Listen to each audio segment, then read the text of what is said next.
Assalamualaikum warahmatullahi wabarakatuh. Alhamdulillahi rabbil alamin. Allahumma sholli ala sayyidina Muhammadin, amma ba'd. Puji syukur kita panjatkan kehadirat Allah. Salawat salam semoga melimpah atas Rasulullah baginda Muhammad sallallahu alaihi wasallam. Apa kabar semua, seluruh saudara-saudari kaum muslimin muslimat, sahabat-sahabat sekalian? Mudah-mudahan hari ini kita senantiasa dalam limpahan rahmat Allah Subhanahu wa taala. Di nuansa Ramadan dan dalam keadaan berpuasa, mari sama-sama kita mengkaji ilmu Allah Subhanahu wa taala. Kita sama-sama belajar tentang kisah luar biasa dari utusan Allah Subhanahu wa taala yang sangat dicintai.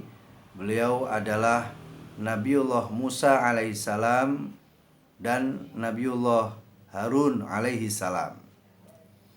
Tapi sebelum kita lanjutkan cerita pada kesempatan kali ini, saya mengingatkan kepada semua yang melihat video ini, dukung channel Wangi Official dengan subscribe, memberikan komentar, like, dan share. Mudah-mudahan semua yang terlibat dalam video ini senantiasa diberikan cucuran rahmat dari Allah Subhanahu wa taala. Jazakumullah khairan katsira. Baik, Nabiullah Musa alaihissalam itu adalah nabi yang dilahirkan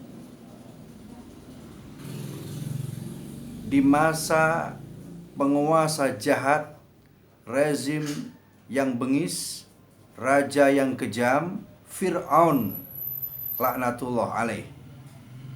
Nabi Musa lahir pada kerajaan zaman Raja Fir'aun. Nabi Musa lahir dari seorang ibu yang bernama Yukabat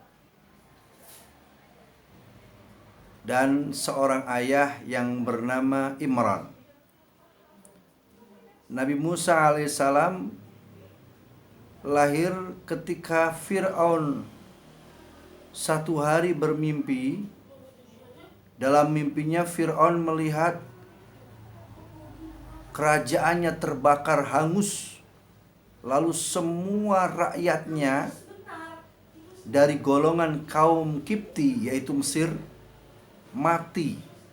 Rakyatnya semua mati, kerajaannya hangus. Yang tersisa hanya dari golongan kaum Israel atau Bani Israel. Sementara kaumnya, rakyatnya Fir'aun dari bangsa Mesir atau Kipti mati, kerajaannya hangus. Ketika mimpi itu Fir'aun terjaga, lalu keluar keringat deras, panas. Lalu kemudian Fir'aun tidak bisa tidur karena begitu mencekamnya perasaan ketika dia mengalami mimpi dahsyat tersebut. Setelah mimpi selesai, kemudian esoknya Fir'aun mengumpulkan semua para penasehatnya, ahli-ahli nujum di kerajaan tersebut dikumpulkan menjadi satu. Lalu kemudian ditanya oleh Fir'aun, saya bermimpi begini, kira-kira apa artinya? Kemudian ahli nujum dari kerajaan tersebut dan penasihat kerajaan menyatakan dengan sepakat bahwa akan ada dari golongan Bani Israel seorang pemuda yang nanti akan membunuhmu. Nah, ketika mendapat keterangan tersebut, Fir'aun lalu marah besar. Ketika marah besar inilah kemudian Fir'aun memberikan keputusan yang sangat-sangat luar biasa kejamnya, mengatakan bahwa mulai saat ini siapapun anak yang baru lahir dari golongan laki-laki harus dibunuh. Harus dibunuh. Anak lahir laki-laki harus dibunuh. Dan kebetulan waktu itu ibunya Nabi Musa ini sedang mengandung Nabi Musa dan akan melahirkan Nabi Musa. Maka ketika ibunya ini melahirkan Nabi Musa, Ibu Yukabat ini kemudian resah bagaimana nasib anaknya, karena sayang dia kepada anaknya Musa yang masih bayi. Lalu Allah Subhanahu wa taala memberikan ilham agar anaknya itu dirapihkan dalam bungkus, lalu dirapikan di satu tempat, diletakkan dalam satu kotak untuk diletakkan di Sungai Nil. Agar diletakkan di Sungai Nil. Takdir Allah ternyata si bayi yang ada dalam kotak di atas Sungai Nil ini, dia berjalan mengikuti aliran sungai, ternyata malah kotak ini menuju kerajaan Fir'aun. Menuju kerajaan Fir'aun. Saat itu ketika sampai di kerajaan Fir'aun, kebetulan di kerajaan itu ada satu tempat atau bahasa kita kolam kecil untuk istri Fir'aun yang ada di pinggir Sungai Nil. Ketika saat itu istri Fir'aun itu ada di situ, dia melihat ada kotak mengapung di atas air, penasaran. Itu kotak apa? Kotak apa itu? Penasaran. Ketika penasaran, ditunggu. Kotak ini semakin mendekat, semakin dekat, lalu menyuruh untuk diambil oleh anak buahnya. Ketika diambil, dilihat betapa terkejutnya istri Fir'aun yang bernama Siti Asyah. Istri Fir'aun bernama Siti Asyah ini terkejut melihat ternyata dalam kotak itu adalah seorang bayi mungil yang tampan, yang putih, mempesona, yang bersinar wajahnya. Saat itu juga Siti Asyah terpesona, terpikat hatinya, sehingga ada dalam perasaan hatinya ingin merawat bayi itu. Kemudian bayi ini ternyata dibawa oleh Siti Asyah ke istana. Sampai istana, Fir'aun tahu istrinya bawa bayi laki-laki.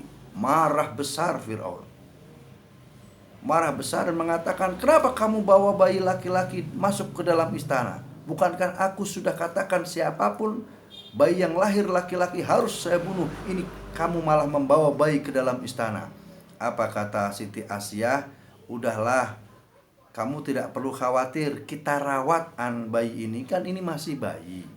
Kita rawat dan kita jadikan anak saja, kita angkat anak, karena kan kita memang gak punya anak.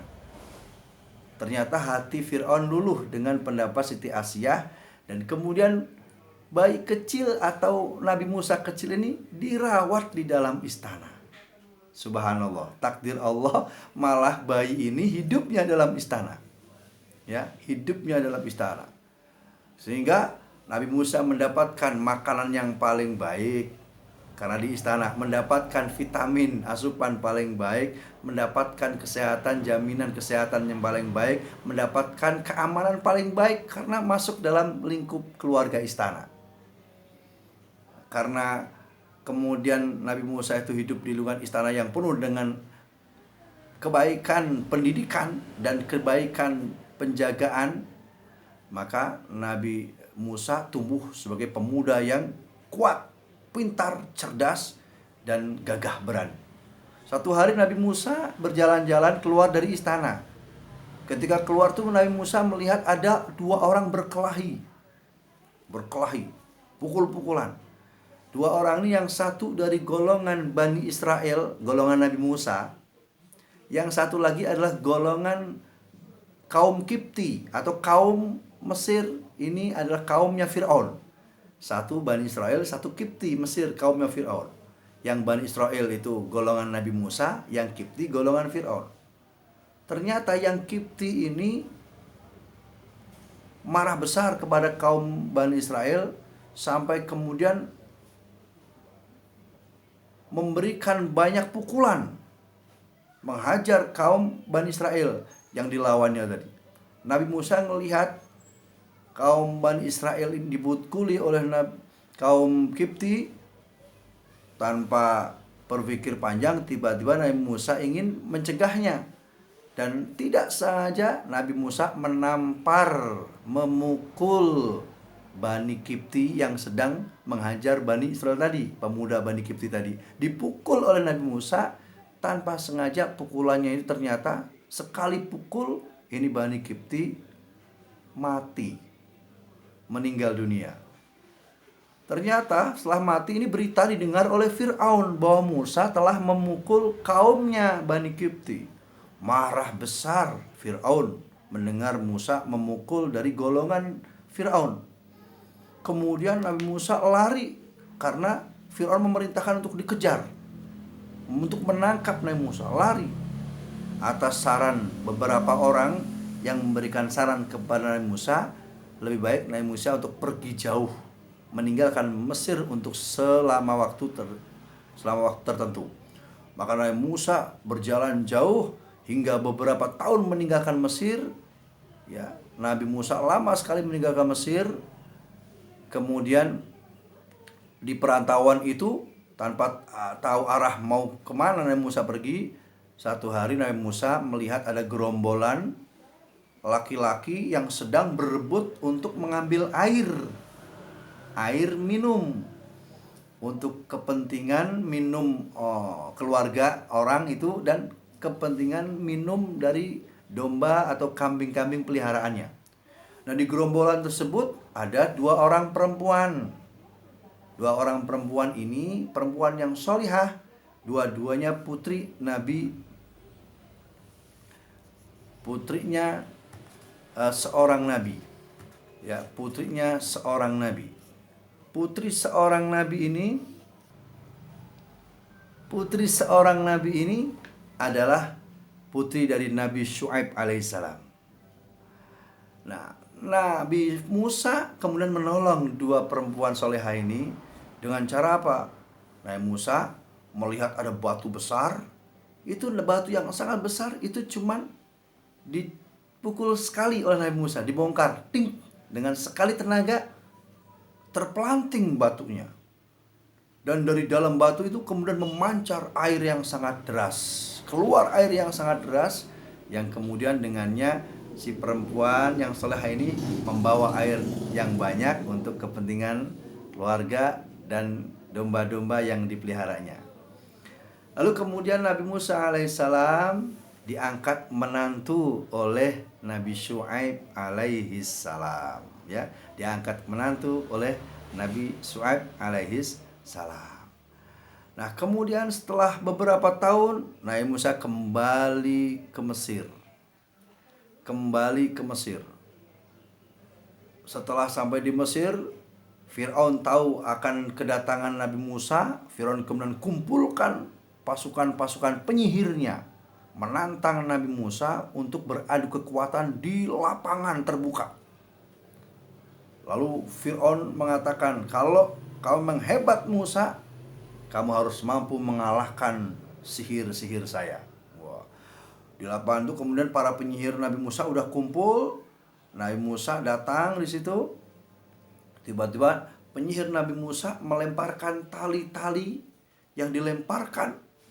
Seketika dilemparkan, tali-tali yang banyak itu berubah menjadi ular yang ukurannya itu sedikit besar, yang kalau kita lihat pasti takut. Itu banyak ular ini mengejar Nabi Musa. Saat itu kemudian Nabi Musa agak sedikit gentar, lalu Allah kemudian memerintahkan Musa, jangan takut, lemparkan tongkat yang ada di tanganmu. Lemparkan Musa, lemparkan. Nabi Musa memegang tongkat ini kemudian dilemparkan oleh Nabi Musa. Tiba-tiba berubah menjadi seekor ular yang sangat besar. Yang ular ini dengan santainya, dengan enaknya melahap, memakan ular-ular penyihir Fir'aun tadi. Dimakan semua, makan sampai habis semuanya. Lalu penyihir Fir'aun berpikir, wah, kalau ini bukan sihir, ini kekuatan Tuhan. Kemudian penyihir-penyihir itu akhirnya malah beriman kepada Allah, mengikuti Nabi Musa alaihissalam. Fir'aun malah besar, akhirnya si penyihir itu semuanya diikat tubuhnya, dipotong tangan dan kakinya. Sedangkan Musa kemudian lari menyelamatkan diri dan kaumnya Bani Israel. Ketika lari ini dikejarlah oleh Fir'aun dan bala tentaranya. Lari terus dikejar oleh Fir'aun dan bala tentaranya. Sampai kemudian Fir'aun lari di ujung yang dimana ujung itu tidak lagi ada jalan, kecuali depannya itu Laut Merah. Belakangnya itu adalah Fir'aun. Ketika Musa ada di sisi pantai Laut Merah, umatnya berkata, "Wahai Musa, kita akan tertangkap, kita akan tertangkap, kita akan tertangkap." Lalu Allah Subhanahu wa taala memberikan wahyu, "Wahai Musa, pukulkan tongkatmu di air laut." Pukulkan tongkatmu ke air laut. Dipukullah air laut dengan tongkat Nabi Musa. Apa yang terjadi? Mujizat Allah. Itu air laut terbelah menjadi dua. Terbelah menjadi dua, sehingga yang kanan ke kanan, yang kiri ke kiri. Kemudian di antara itu ada jalan sampai ke ujung pantai depan yang bisa dilalui oleh Nabi Musa dan seluruh para pengikutnya. Mereka lari turun ke bawah, terus sampai ke ujung pantai depan. Ketika Nabi Musa itu sudah sampai ke ujung pantai, Fir'aun yang mengejar dari belakang masih di tengah-tengah laut. Masih di tengah-tengah laut. Nah, ketika itulah kemudian Nabi Musa memukulkan tongkatnya kembali ke laut, dan akhirnya air yang tadi terpisah terbelah menjadi dua menyatu kembali, sehingga Musa dan seluruh para bala tentaranya itu mati binasa di dalam laut. Kemudian Nabi Musa punya seorang saudara yang diangkat oleh Allah menjadi nabi juga, yaitu Nabi Harun alaihissalam. Seorang nabi yang lahir sebelum Nabi Musa, dari seorang keluarga yang soleh, keluarga yang baik, yang memiliki adab yang baik, bicaranya pun baik, sopan. Tidak hanya kepada keluarga dia berbuat baik, tapi kepada masyarakat yang lain juga sering berbuat baik, sehingga Allah Subhanahu wa taala mentakdirkan Nabi Harun ini menjadi teman Nabi Musa. Sampai pada satu saat ketika Nabi Musa memiliki hajat untuk menyendiri beribadah kepada Allah selama 40 hari, Nabi Harunlah yang menjadi wakil Nabi Musa untuk menunggu dan mendidik umatnya, yaitu Bani Israel. Tapi ketika Nabi Musa pergi ini, ternyata umat Bani Israel, Nabi Musa itu berbuat kemungkaran. Mereka tidak mengikuti perintah Nabi Harun. Malah ada seorang pengikut yang bernama Samiri, itu membuat patung. Patungnya itu adalah patung sapi. Dia membuat patung sapi yang besar, ya. Patung sapi ini kemudian dimanfaatkan oleh iblis, sehingga patung sapi ini bisa bicara. Ketika patung sapi ini bisa bicara, akhirnya banyak pengikut Nabi Musa. Ketika Nabi Musa tidak ada, ya, ketika 40 hari beliau ini keluar beribadah kepada Allah, ini patung sapi yang bisa bicara menjadikan pengikut Nabi Musa itu musyrik, melalaikan dan melupakan Allah, menyembah patung, menyembah berhala sapi ini. Ketika kemudian Nabi Musa setelah 40 hari datang ke kaumnya, melihat kaumnya yang begitu amburadul, Nabi Musa marah kepada kaumnya, ya, kemudian pun marah kepada Nabi Harun. Tapi setelah Nabi Harun memberitahu apa alasannya hingga sampai terjadi seperti itu, Nabi Musa kemudian memaafkan Nabi Harun. Setelah itu kemudian Nabi Musa bersama-sama Nabi Harun kembali bersatu untuk menghadapi Raja Fir'aun bersama-sama. Nah, sampai kemudian akhirnya Fir'aun mati tenggelam dalam air.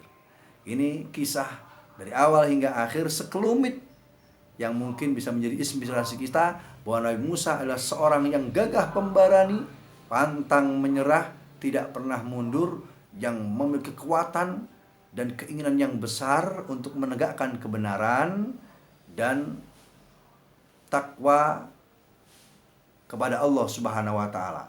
Sedangkan Nabi Harun memiliki kesabaran yang luar biasa, tutur katanya yang sangat lembut dan sangat taat kepada Allah Subhanahu wa taala. Semoga dengan kisah yang sangat-sangat sederhana ini, yang pendek ini, menjadi inspirasi kita untuk mencontoh kemuliaan Nabi Musa alaihissalam dan mencontoh kemuliaan Nabi Harun alaihissalam, yaitu bertauhid kepada Allah, iman kepada Allah, menjalankan perintah Allah, sabar dengan ujian, dan menjadi orang yang gigih berani, pantang menyerah. Gigih berani, pantang menyerah. Tentunya selalu mengharap dan berdoa kepada Allah Subhanahu wa taala. Ini saja, mudah-mudahan kisah ini bermanfaat dan mudah-mudahan Ramadan kali ini, puasa kita hari ini diterima oleh Allah Subhanahu wa taala. Terima kasih. Alafu minkum. Assalamualaikum warahmatullahi wabarakatuh. Salam wangi.